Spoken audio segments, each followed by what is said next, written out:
டேய் அப்படியே பின்னால வா. யாருக்கு ஓட்டு போட்ட? உனக்கு தானே போட்டேன். உண்மையை சொல்லு. சத்தியமா உனக்கு தானே போட்டேன். அந்த ஆள்கிட்ட என்ன சொன்ன? அவனுக்கு போட்டேன்னு சொன்னேன். ஏன்ட்ட என்ன சொன்ன? உனக்கு போட்டேன்னு சொன்னேன். இதுல எதுல உண்மை? ரெண்டும் உண்மை தானே. என்னடா சொல்ற? அண்ணே, அவர்கிட்ட வாங்கின காசுக்கு ஏணி சின்னத்துல ஒரு குத்து, உங்ககிட்ட வாங்கின காசுக்கு தென்னைமலை சின்னத்துல ஒரு குத்து.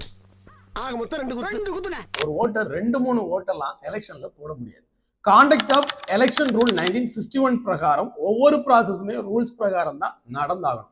ரூல்ஸ் 49L பிரகாரம் ஒரு ஓட்டர் போலிங் ஸ்டேஷனுக்கு முன்னாடி போயிட்டார் அப்படின்னாலே ஃபர்ஸ்ட் அவருடைய ஐடென்டிட்டியை வெரிஃபை பண்ணுவாங்க. ஓட்டர் ஐடியை கொடுங்க அப்படின்னு சொல்லிட்டு பார்த்தாச்சு.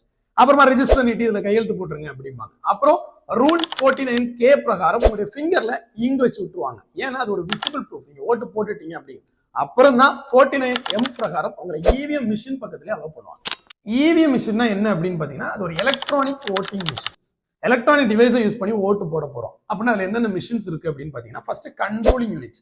இந்த மொத்த கண்ட்ரோலுமே பிரெசிடிங் ஆபீசர் கையில தான் இருக்கும். அவர் பேலட் அப்படிங்கக்கூடிய ஒரு பட்டனை பிரஸ் பண்ணா மட்டும்தான் நம்மளுடைய ஓட்டர் கம்பார்ட்மெண்ட்ல இருக்கக்கூடிய இந்த பேலட் மிஷினே ஒர்க் ஆகும். நம்ம கையில இருக்கக்கூடிய இந்த பேலட் யூனிட்ல சீரியல் நம்பர் இருக்கும், கேண்டிடேட் நேம் இருக்கும், அதுக்கு பக்கத்திலே பல்ப் இருக்கும், அதுக்கு பக்கத்துல ஒரு ப்ளூ கலர் பட்டன் இருக்கும். அந்த ப்ளூ கலர் பட்டனை நம்ம பிரஸ் பண்ணும்போது தான் ஓட்டு ரெஜிஸ்டர் ஆகுது. இந்த இடத்துல பாத்தீங்கன்னா அவர் ஆக்சஸ் கொடுத்த உடனே இங்க ஒரு கிரீன் கலர் லைட் அடிச்சிடும். கிரீன் கலர் லைட் அடிச்சுட்டா ஓட்டு போட முன்னாடியே ஓட்டு போட்டும் போல திருப்பி போயிட முடியாது. கிரீன் கலர் லைட் அடிச்சுட்டா இது ஓட்டு போடுறதுக்கு ரெடியா இந்த மிஷின் இருக்கு அப்படிங்கிறது. உடனே உங்க பக்கத்துல விவி பேட்னு ஒண்ணு இருக்கும். அந்த விவி பேட்ல ஒரு டிரான்ஸ்பரண்ட் விண்டோ இருக்கும். அதுல ஒரு ஸ்லிப் அப்படியே வரும். அதுல பாத்தீங்கன்னா நீங்க யாருக்கு ஓட்டு போட்டீங்க எல்லாம் பார்த்து லாஸ்டா ஒரு பீப் சவுண்ட் கேட்கும். அதுதான் நீங்க ஓட்டு போட்டுட்டீங்க அப்படிங்கறத முடிவு பண்ணுது.